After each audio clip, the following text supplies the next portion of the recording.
So good morning guys. Ngayong araw, magra-ride tayo ngayon papunta sa Cavite at sa Batangas. Kasama natin ngayon ang aking pinsan si Mickey. So tara, samahan nyo kami.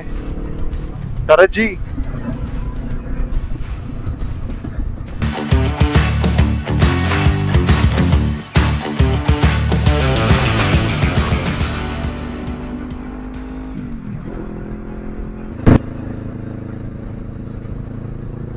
So yun, nandito na tayo sa Kawit, Cavite. Tatagpuin natin si Mickey dun sa McDonald's at mag-almusal na rin. Tingnan tayo sa McDo. Good morning, kasama natin si Mickey. Kakain muna kami dito sa McDo. Diretso na sa Kaibiyang. Alright, nakakain na po kami dito sa McDo. Ride out na kami. Punta na sa Kaibiyang Tunnel, the longest tunnel in the Philippines.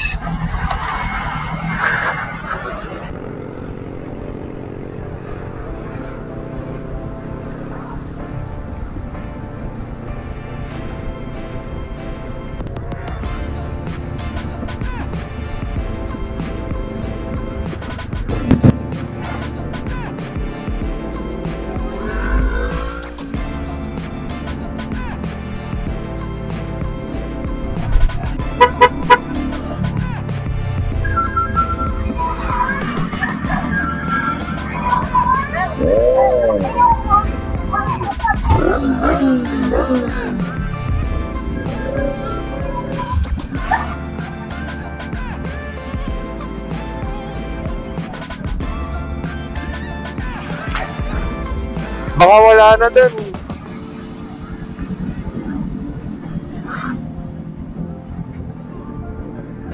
Akyat na yata tayo eh. Baka wala na dun.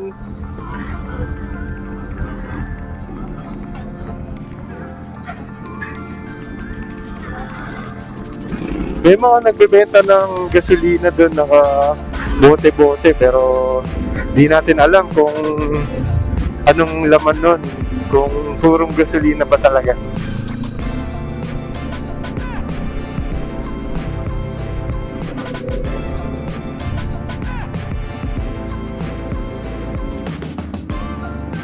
So ngayon nandito na po tayo sa Ternate. Isimula na po umakyat. Siguro mga 3 beses tayong aakyat. Akyat pa ba sa bundok?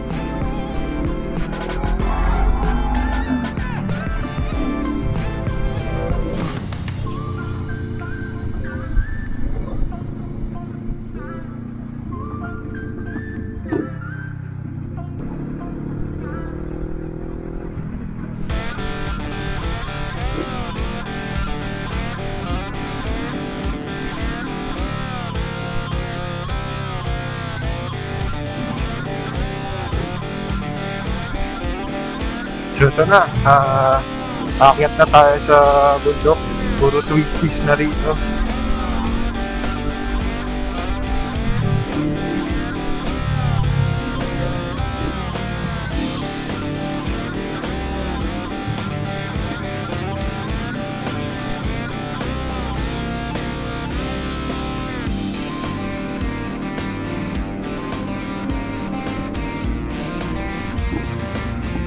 So, ito naman yung Puerto Azul dito sa may Ternate, Cavite. So, marami rin na resort doon na pwede kayong puntahan para maglamay sa dagat.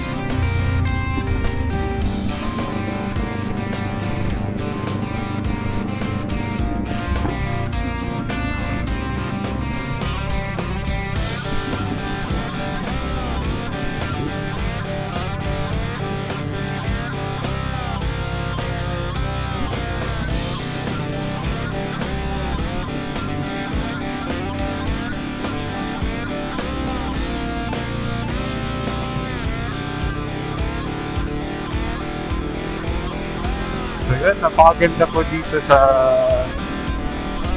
Ternate. Ternate Nasugbu Highway.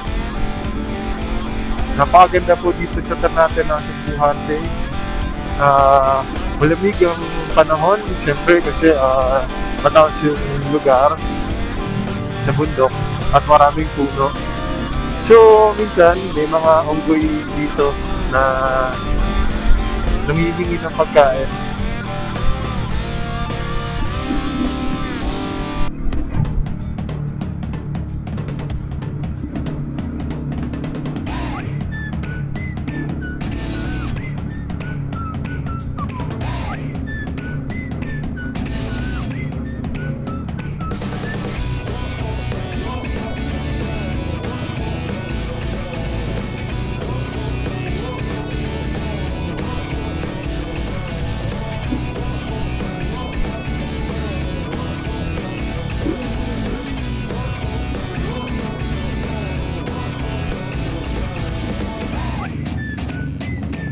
So yan, isa sa mga stopovers dito, pwede kayo magbuko.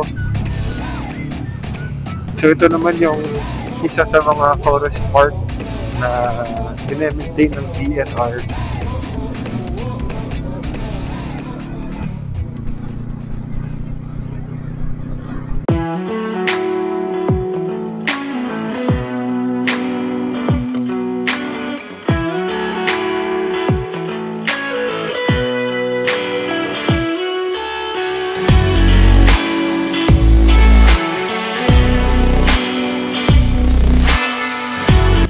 Nakarating na tayo dito sa Kabiang Tunnel. So ito yung longest tunnel sa Pilipinas. So, binutas nila yung bundok para makatagos sa kabila. So kinokonekta nito yung probinsya ng Cavite at ng Batangas. So from Ternate, Cavite, ang labas na nito sa kabilang side ay Nasugbu. Alright.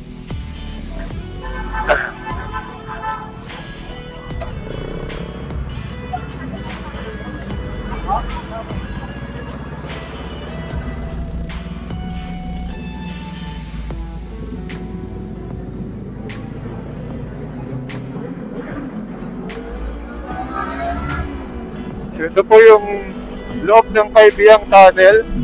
So may haba ito na 300 meters end to end.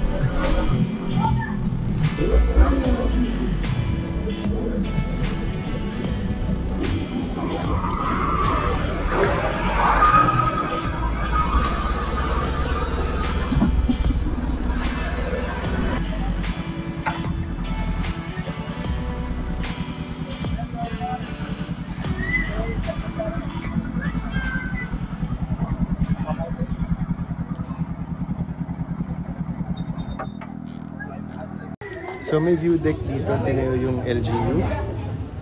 Paglagpas ng tunnel from Ternate side, ito yung view deck. So pwede kayong magpahinga dito saglit, enjoyin yung view.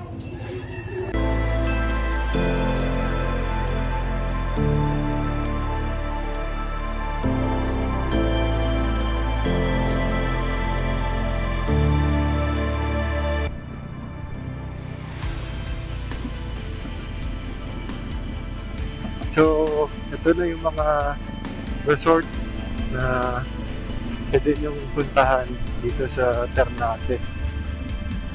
Maragondon na pala. Sa Maragondon.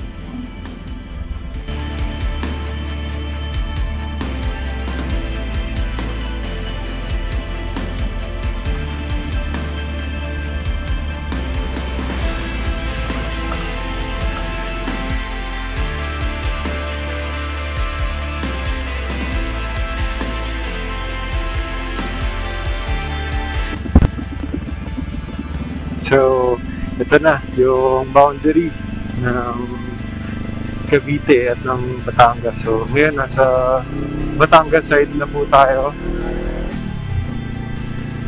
So, aakyat ulit tayo ng bundok.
Po? Hindi pa. Huwag kayo iiyak.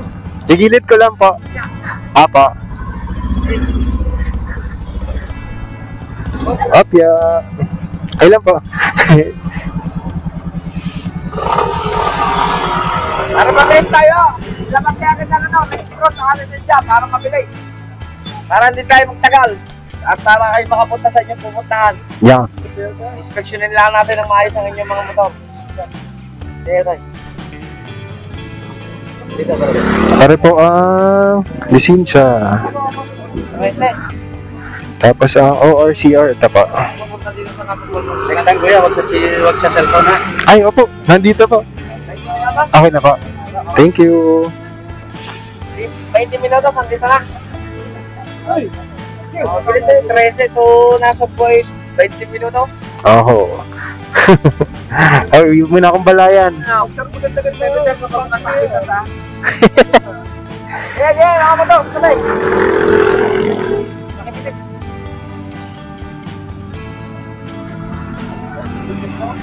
Yeah. Salamat po. Sige, ilan o tayo? 500 ah. Pwede yan sa Spartol. Oo. Doon kami dadaan mamaya.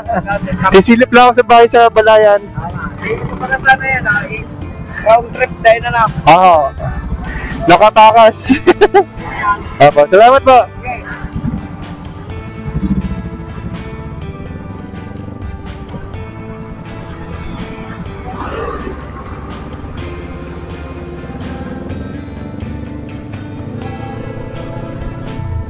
So yun, first time po natin ma-checkpoint. Simple lang naman, basta pakita niya lang yung inyong license at yung ORCR.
So may piyesta pala dito sa isang barangay dito sa Nasugbu.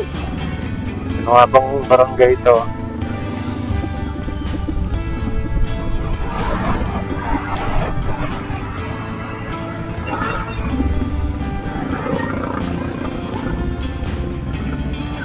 Happy Fiesta!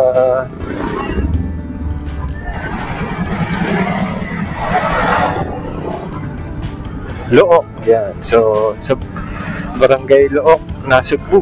Fiesta na nila dito.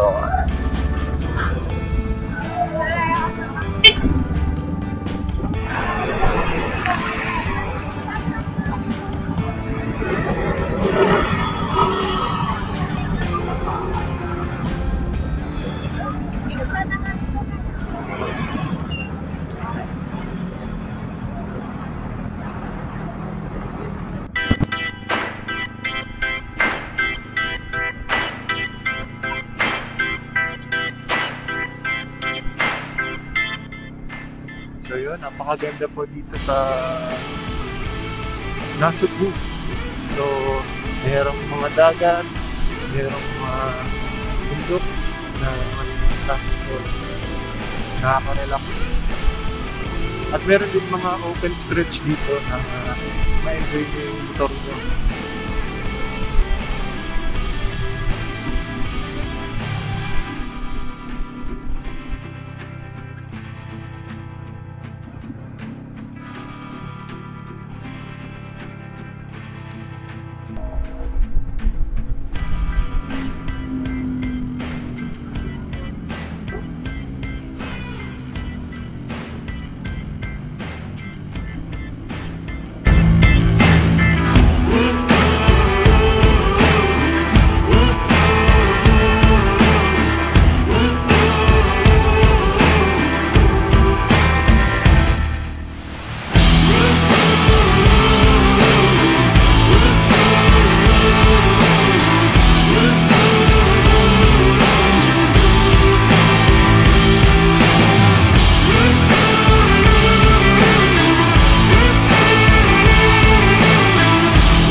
Dito tayo sa town proper ng Cebu. So yun yung simbahan na pink.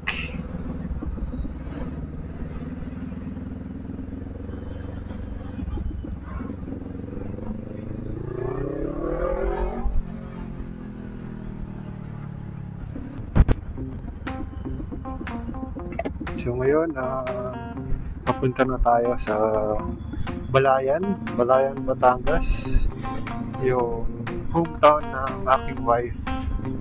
So, madadaanan natin dito yung rotonda ng Tui. Basa dyan, Tui. So, spelling niya T-U-Y. So, parang Tui, pero Tui pala ang basa dyan. So, yan yung paakyat na ng Tagaytay. So, yan yung Tagaytay na Cebu Highway. Pero ngayon, nadal muna tayo sa hometown ng aking asawa at dalawa natin ng ating inay.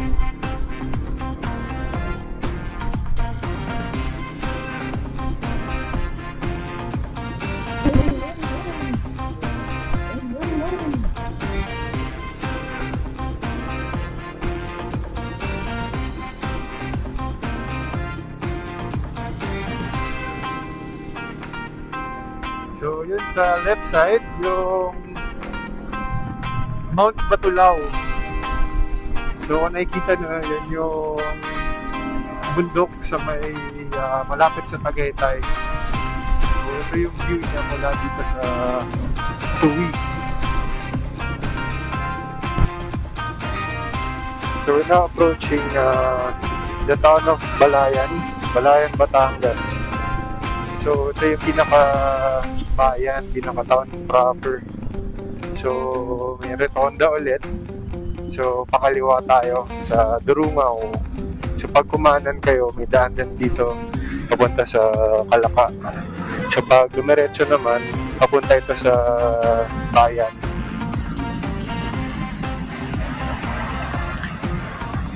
So, yan, madalas traffic dito kasi maraming dumadaan. May mga truck din ng tubo.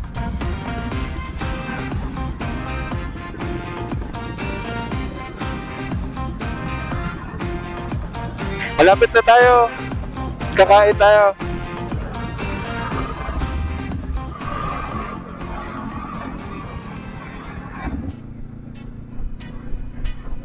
So yun, dediretso muna tayo din sa Rillos Lomi House. So, meron silang lomi, syempre. Tapos, meron din silang mga chami. So, may sizzling chami doon na napakasarap. So, may kanya-kanya tayong panglasa. So, sa panglasa ko, nandun yung number 1 lomi. Pinaka-favorite ko na kainan. Kainan namin ni Mrs. pag nandito kami. So, kahit si Ethan, nagugustuhan din niya yung lomi na yun. Marami siyang nakakain. Napunta kami din.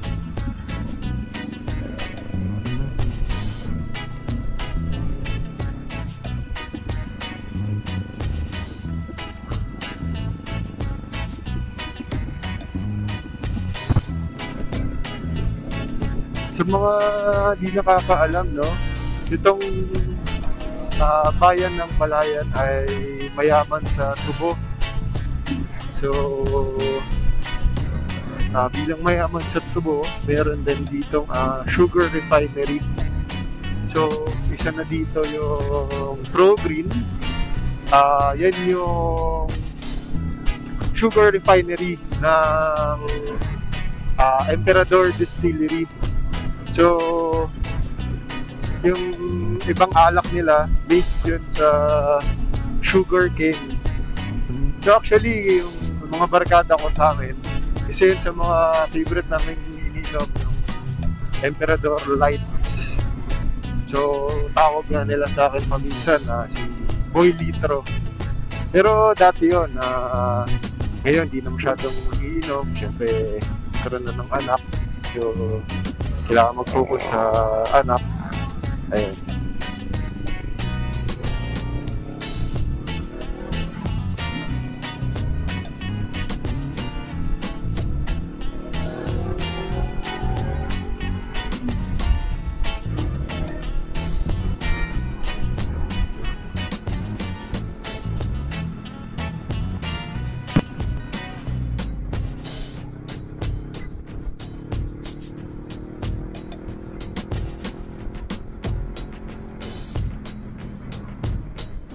So ito yung hometown ni Sis.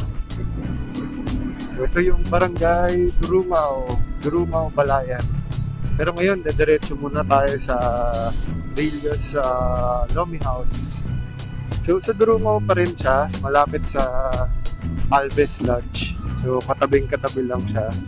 And ilalagay natin yung Facebook page nila. So isa kasi to sa mga magandang stopover na kakaiba. So usually pag nagbabatangas loop, syempre merong Lomi or tinatawag na Lomi ride. So isa to sa marirecommend ko na Loming Batangas. So nagustuhan ko siya kasi hindi siya maalat, hindi rin siya malansa, hindi rin siya mahal. So sa halaga niya, napakarami ng serving. So pwede maghati yung iba, pero ako naubos ko yung jumbo. Then ayan, ito yung mga tubo na kinikwento ko. So matatangkad na siya ngayon. Soon, aanihin na siya. So, tawag doon gapak. So, gagapakin na. Alright, so, malapit na tayo sa Relios Lomi House. So, ito yung Alves Lodge. Yung katabi niya. Pero, kakain muna tayo dito sa Relios Lomi House.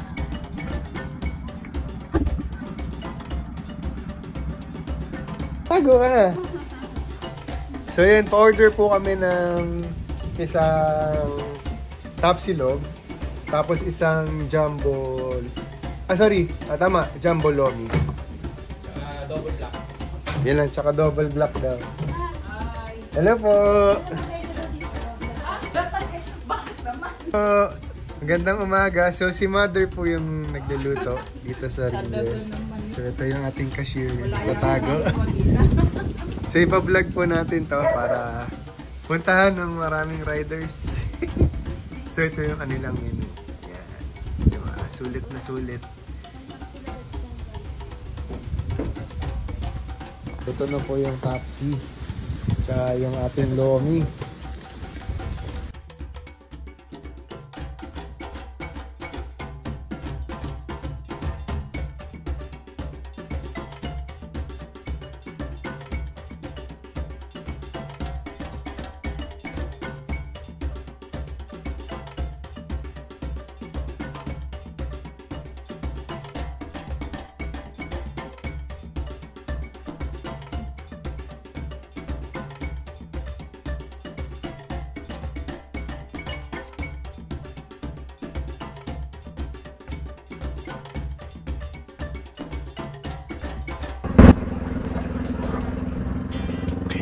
So ngayon naman po, pupunta tayo sa Karenahan dito sa may Balayan or Baclaran yata to.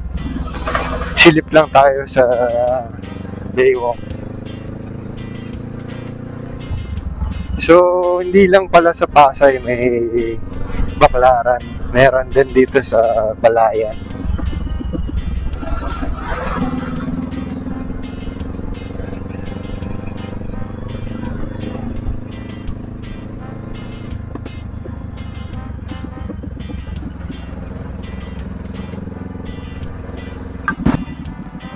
Ayan, dali, bomba!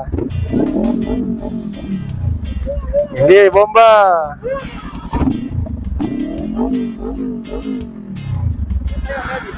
Pag ganun.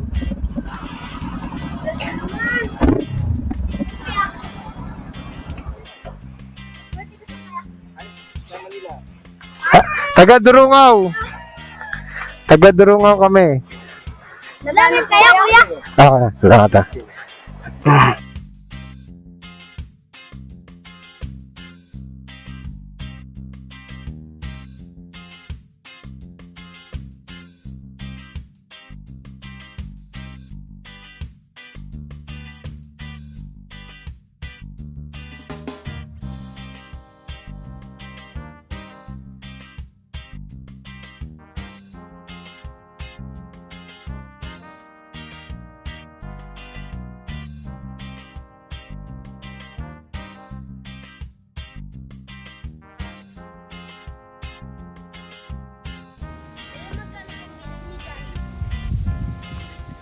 20. Ano pong 20? Medyo. Hindi. Wala mo, magkano? Ano po? Pag nawala naman, namin na lang. Sige, 35. mali na. Ikaw, 1.1. 2.4. mali na. Ikaw. Ang sinasabi niyo po, over. Oh, Hindi, isa lang. Isang hula lang. 2.1. Ikaw, ilan ka na? Ay, kuya, alam ko po. Ano? 1.1. Hindi. 1 million. 4.1. Napulot ko lang yan sa basurahan. 100,000. Lahating milyon. 1 million. Ulat wala ako na basurahan. 1.2. 1.2. Ayun, sakto. 1.5. Hindi. 1.3. Hindi. 1.4. Hindi. 7.4. 1.6. Hindi. 1.6. 2.2. Kuya, bumba.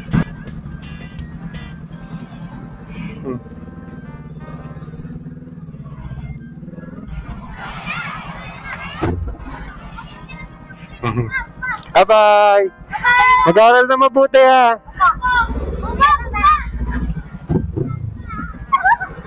Bye-bye!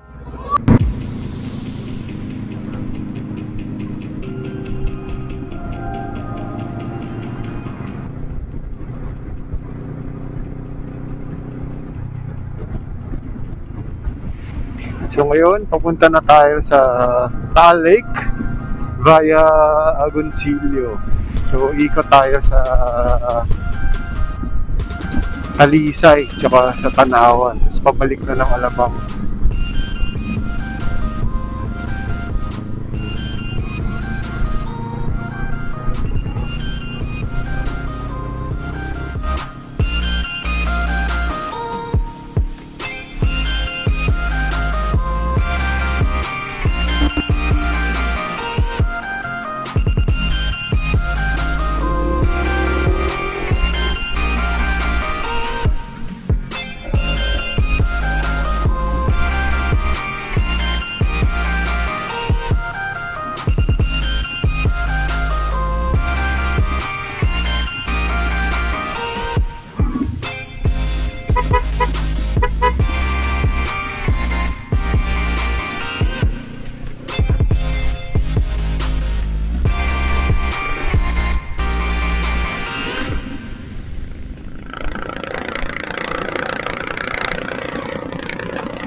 Guys, stopover muna tayo dito sa Taal Lake to enjoy the view. Yan. View na Taal Lake. So nilawakan na nila view deck ngayon. 2020.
So nasa Talisay, Batangas na tayo. Then next town is Tanawan. Then mag-entry na tayo sa Startol, pauwi. Startol, SLEX na tayo pauwi.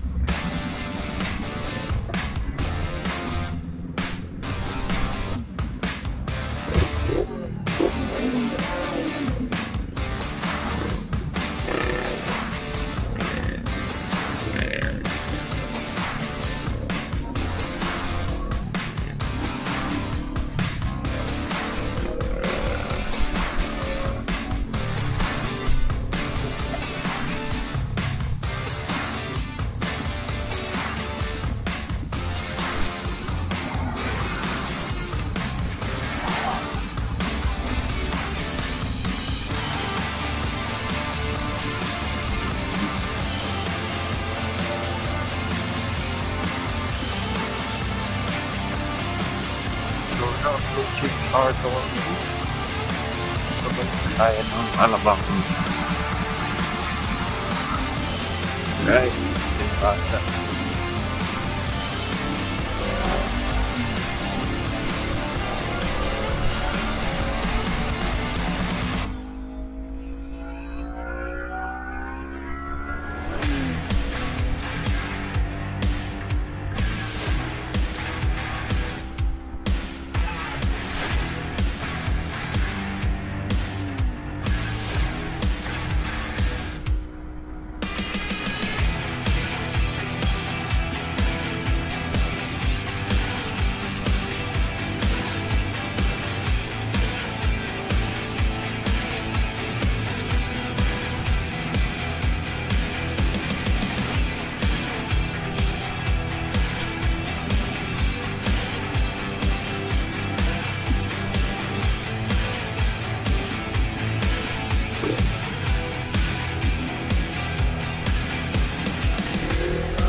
Now approaching Alabang. So, para tayong Batangas Loop or half Batangas Loop today.